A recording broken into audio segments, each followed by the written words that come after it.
made contacts with some investors that were big players in the market. They were managing, underneath their portfolio, they had 100 units. So through those golf tournaments, I was able to meet some people, stayed in touch with them. And then one day I had a phone call on a Sunday morning saying, hey, person we're using is giving us notice. They're selling their business. We want to give you a crap. So that deal right there was a 69 unit deal.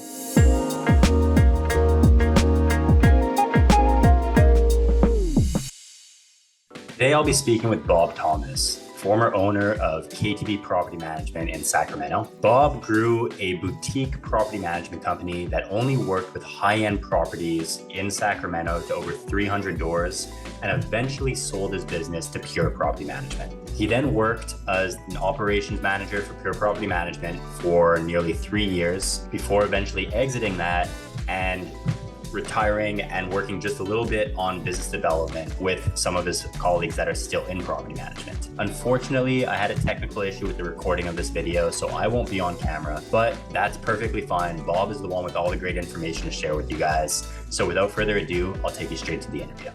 I've been doing this for over 30 years. I cut my teeth on it back in the mid 90s when the RTC FDIC debacle happened in Dallas, Texas. Moved a little bit around the country with that investor, did some other ventures with him, left the industry for a little while, and then came back full bore in the early 2008. So late 2000s, early 2010. In 2011, I started my own company. 10 years later, I sold it to Pure. And then after that, did my 3 years with Pure. And here I am today. Okay, cool. I guess, can you start by telling us a little bit about your own company? So let's just hear a little bit about what was the name of the company, where you guys were located, what you did. So I started the company. It was KTB Property Management. It's located in Sacramento, California. And Sacramento is a very highly competitive market. A lot of family owned, a lot of organizations that have been passed down in generations. So it's rather competitive. And I wanted a niche. So I pretty much went for the upper end. All B+ and A properties. I came into the market and I know I was charging the highest management fees. It's a flat rate area, but I was charging the highest fees. I was also one of the first people that make the tenants pay for the utilities as opposed to the owners paying for them. So I don't want to say I revolutionized the Sacramento market by any means, but after a year or two of success, people started to pass fees onto the tenants and started to raise their own rates. So I just kept raising mine also. And when I did exit the market on the sale of the organization to Pure, we were still at the highest rate in the marketplace. Really? What was it that made you to decide and focus in on high-end properties as your niche? Like, why high-end properties versus any other type of property? Sure. I went to some breakfast groups with property managers, and some of the horror stories that I heard about, Sacramento is not a crime-ridden city by any means, but it has its issues. But people that would have to post a notice and they'd have to watch what color clothes they wore that day because of where they were going to post their notice. That's kind of concerning to me. And that was coming from a female. And I was even like, wow, I'm not going to deal with that marketplace, just not going to do it. And when I started out, I was getting, you do your marketing and you get referrals immediately from friends, colleagues, associates, realtors, title people, whoever they were from. But I was, as I was having my conversations with them, I'm Google Earthing the property. I'm trying to find out exactly where it's at, and pretty much drew a line that I wouldn't go into certain areas of Sacramento, and I would just kindly bow out of the situation with these folks. Got it. So yours was actually kind of created out of necessity or due to safety reasons rather than solely a business decision. That's interesting. Obviously, everybody, or I won't say everybody, but a lot of people would love to work with high-end properties. But it's not always as simple as just saying, I'll only work with high end properties. Like, what were you doing when you first started out to be able to attract high end properties? Was it just the location that you serviced? Was it your messaging? What was it that allowed you to attract people that had high end properties? So it's a combination of those two things, Stephen. I wasn't going to go, and I'll just say, I wasn't going to go to South Sacramento. I just wasn't going to do it. I associated myself with realtors in the high end communities. Folsom, Roseville, Granite Bay, El Dorado Hills. I associated myself with realtors, title people, and mortgage people in those areas. And I told the realtors, hey, I'm going to pay you a referral fee with the mortgage people, the title people. I take them to lunch, take them to dinner, just spend some time with them. They would all be, 30 minutes to do my pitch to them. And it was more of a hands-on with the people that knew these people, the people that knew the high-end marketplace. And I really networked my butt off probably for the first 6 to 12 months. Okay. So I want to stay on that topic a little bit because growing, a realtor referral program or a referral program in general for a property management company can be a really beneficial thing. But we hear a lot of property managers say, I just don't know how to network. I don't know how to strike up these conversations with realtors that manage high-end properties or with title companies and so forth. As someone who has a lot of experience with networking, what were the things or the events that you were going to, and how did you approach them to begin with? Did you host an event? What was it exactly? Yep. So first thing I did is I got on the education board for the Association of Realtors in Sacramento. You can do it for anywhere across the country. Asked to participate on their education board and do 20-minute presentations at, maybe they call it a lunch and learn, where they're bringing in lunch. Be a volunteer to sponsor one of those lunch and learns. It may cost you, $100 in food. Well, now it may cost you $150 in food, but you can, bring food in for the folks, and they give you 15, 20 minutes and talk about something that's topical, that is important to them. Something simple as pet rent, or if there's rent control in your area, or if there's an inspection program in your area, anything that, during COVID, some people didn't have to pay rent. Just get in front of people and have 15, 20 minutes talking about the topic, and, have a handout for them that says, hey, I pay a referral fee of X, and the biggest thing is on that, if you're gonna do a flyer or a postcard, or even in your verbal, indicate to them that you're going to pay them a referral fee, but their account that they give you is going to be flagged in the system, so that when the owner investor decides to sell, you're going to give it back to that realtor. And I got involved. It's backed off a little bit now, but you rewind 10, 12, 15 years ago, there was a lot of real estate companies that put on a golf tournament. So I would hold my referral checks until the golf tournament, or I would hold the referral checks if there was a Caldwell Banker office that did quarterly trips. They put everybody on a nice coach bus and they'd go someplace. Well, I'd made sure I was on that bus, and I'd hand out the referral checks on that bus. Smart. or at that golf tournament, saying, hey. And then I even had one time when an owner said, hey, I'm selling. I contacted so-and-so realtor, and I said, you need to contact, Ms. Miner. She's the one that helped you buy this place. Oh, she's nice and everything, but she's really busy. I said, well, I understand. No problem. Picked up my phone when I got in the car. I called Nanette. I said, boom, you need to call him. He's selling. She called. It flipped back the other way.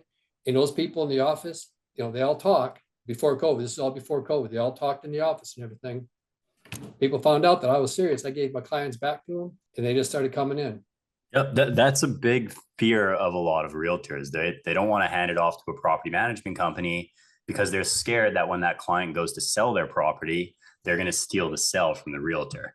So as you said, making sure that you flagged it in the system, staying really transparent with the realtors.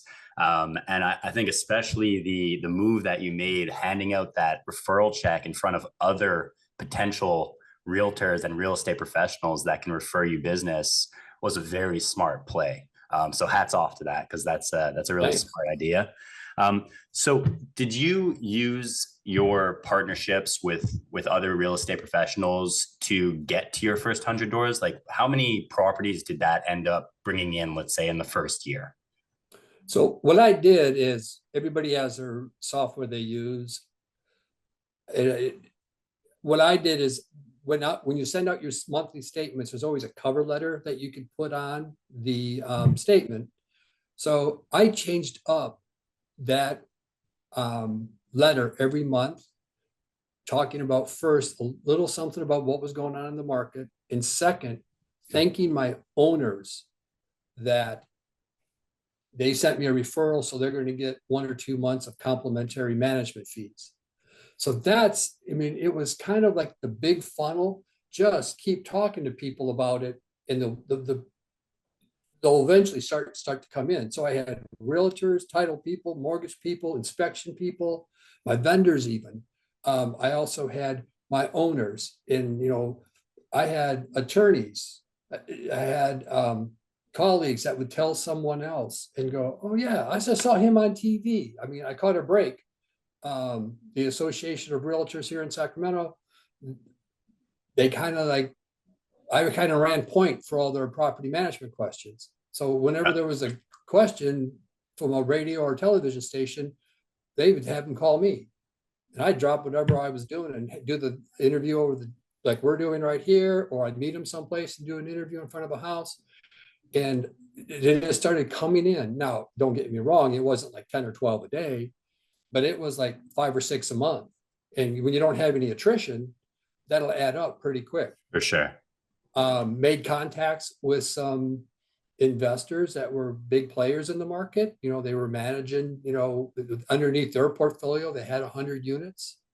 So through those golf tournaments, I was able to meet some people, stayed in touch with them.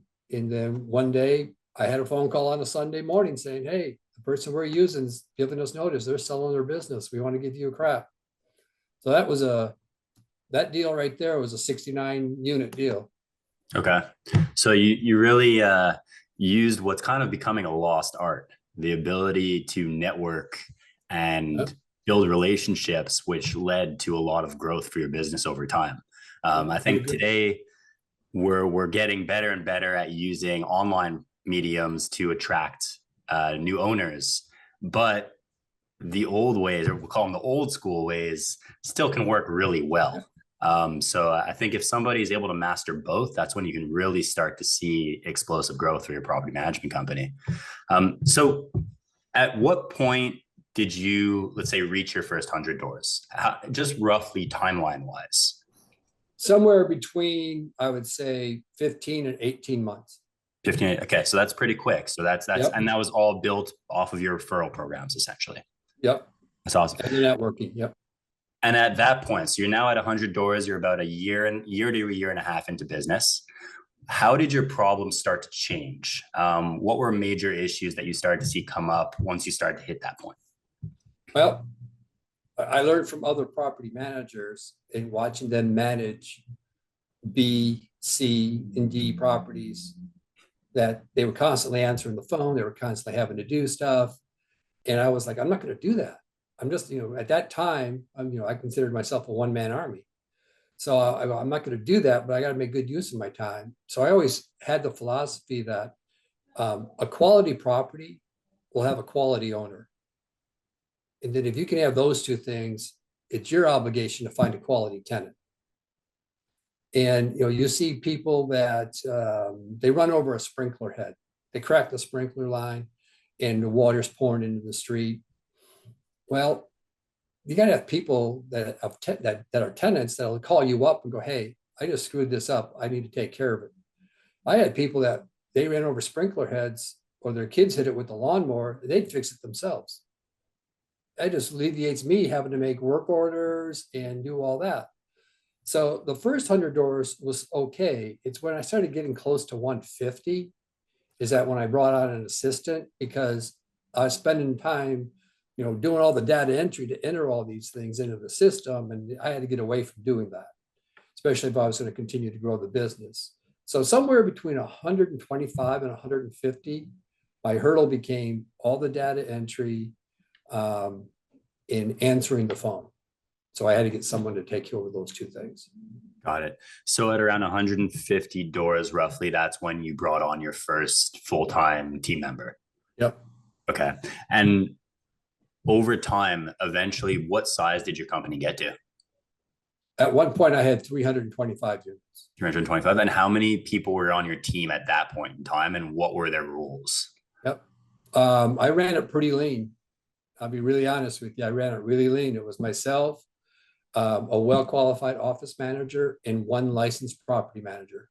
Wow. Okay. So you must have Yep. had pretty good profit margins for a Had lean company like that that's managing 325 high-end doors, right? had good profit margins, had systems in place, try to automate as many things as we can, just to keep it easy. Did I work probably more than some owners of property management companies that got 350, 325, 350 units? I may have, but there's other times where I felt I didn't work as much as they did because they had twice as many work orders. Yeah, that makes sense. And as you said, higher quality property, usually higher quality owner and higher quality tenant, right? So that naturally probably also leads to a little bit less headaches that come up. Yep. You have less debates over renewals. Yeah. They just accept it. They're going to have X number of dollars for a renewal. They accept it. They don't, there's no pushback. Okay. So you eliminate one or two, maybe even three phone calls right there. Yeah. We automated it so that we had the tenants doing their annual inspections. So How did you do that?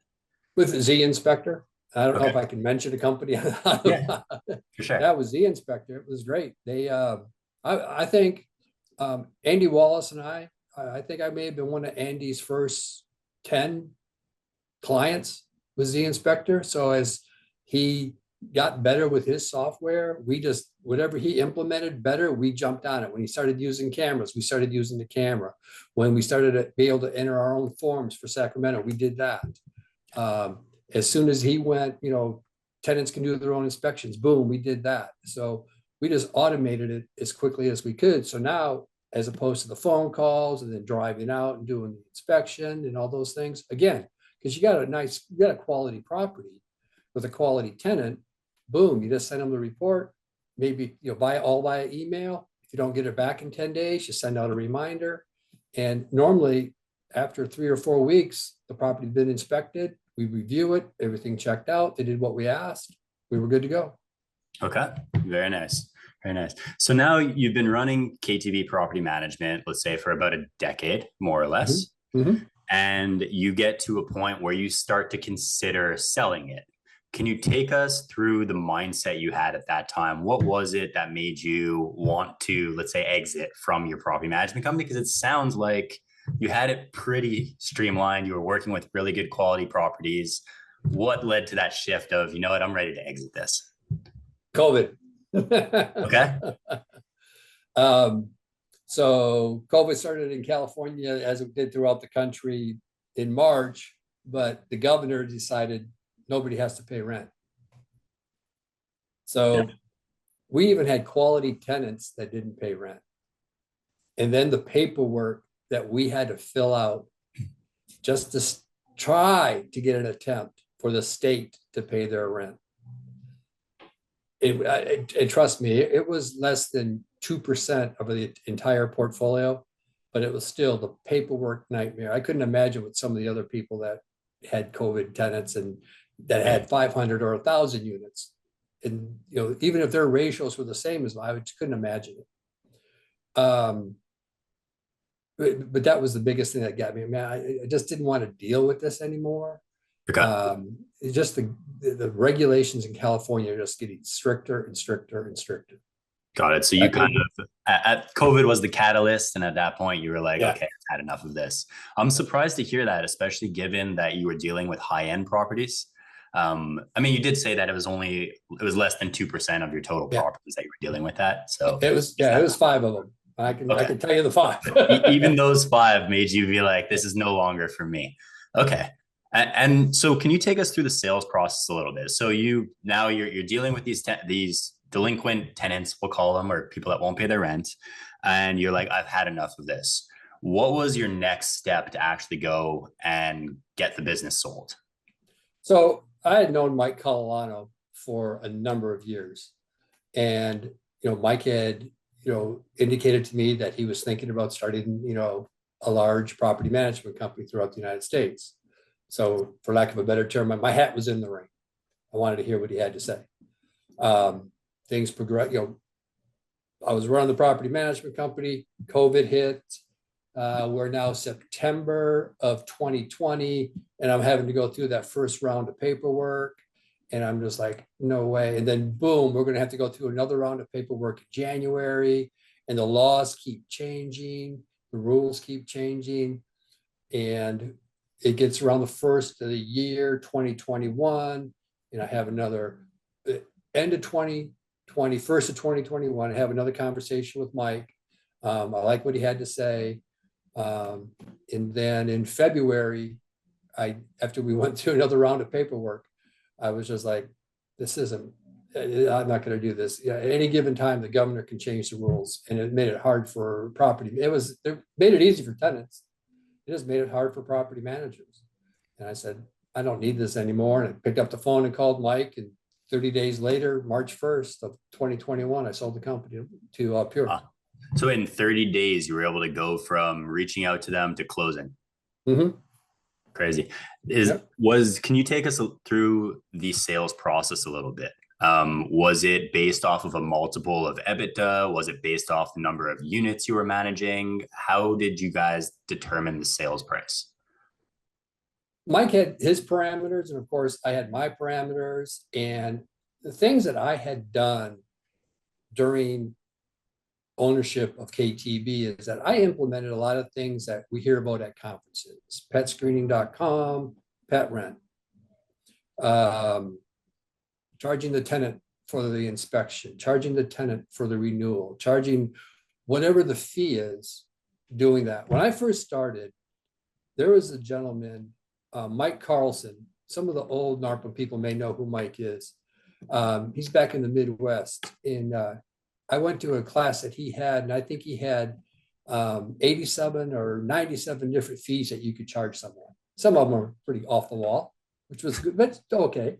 But my iPad was smoking. I was typing so fast. And I tried to implement a lot of those things.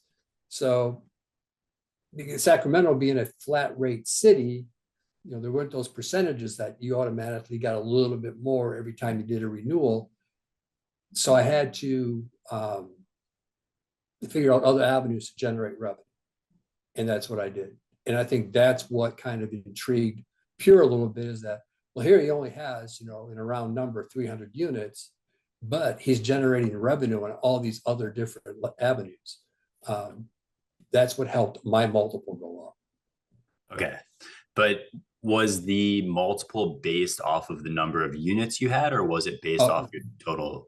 Gross revenues. Gross revenues. Okay. Got it. Gross revenues. And then what was if you can walk us through what it looked like from the day you sold and what you did after that? Sure. So I became an operations manager for Pure.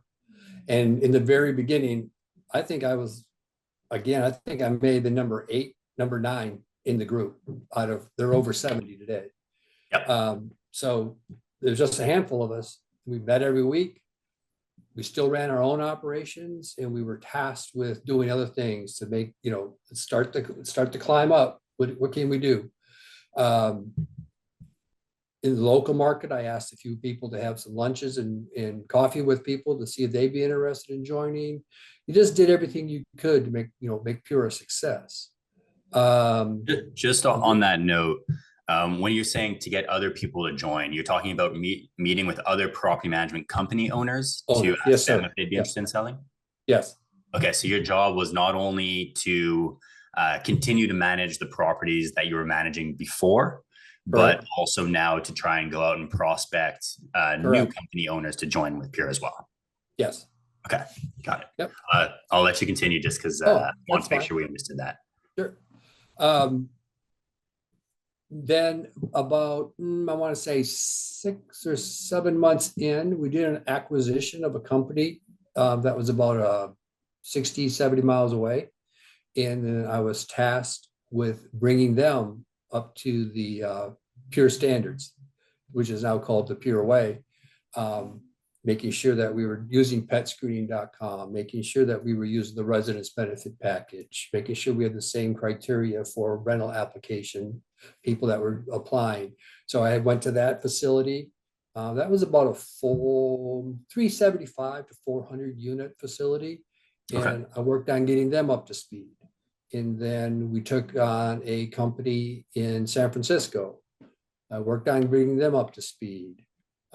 Took on a company north of Sacramento, about an hour and 15, hour and 20 minutes, brought them up to speed. So I was an operations manager for somewhere that fluctuated between 1,200 and 1,400 units. Okay. That's definitely a big uptick from 300 Yeah. units that you were managing Yeah. beforehand.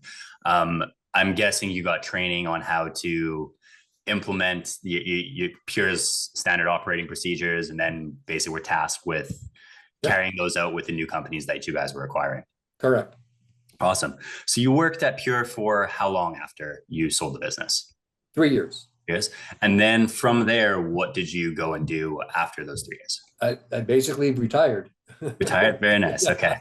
I'm helping out. I've had some people approach me in Sacramento and need some help doing some stuff, and I'm doing some stuff to help them out right now. Okay. Awesome.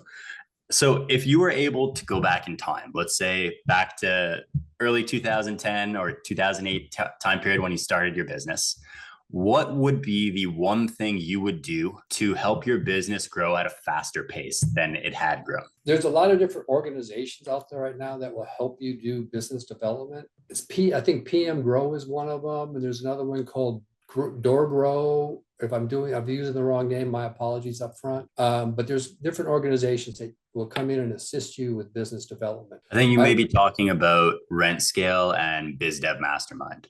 Thank you. Yes, I am. Yeah. And they'll come in, they'll help you hire the right person, and they'll do some training, and they'll work with you on, your marketing and those types of things. I would have done that a lot sooner. Okay. I know, I ran my company. I didn't do a small business loan or anything like that. I ran my company debt free. So I was a little hesitant on spending some money on those things, but now I'm looking back. That's a mistake that I made by not hiring them early on. Yeah. In your defense, I don't think they were around in the early 2010 era. So you are correct. Yeah. So I guess if you were starting now, that's something you would do. If I was starting over today, as soon as I could get a little bit of revenue coming in, I'd be hiring one of those folks. Gotcha. Any last words, any departing words of advice for an existing property management company owner that's looking to achieve the types of success that you did? Don't be afraid to make a mistake or fail even. Don't be afraid to, if you think you want to implement something, don't hesitate on implementing it. Even if you're only 70% done with it, implement it, do some trial and error. That's what I did. If I didn't want a property, I could pull up to a property and say, "Oh, I don't want this. Nope, not touching it." Yeah. But I'm here.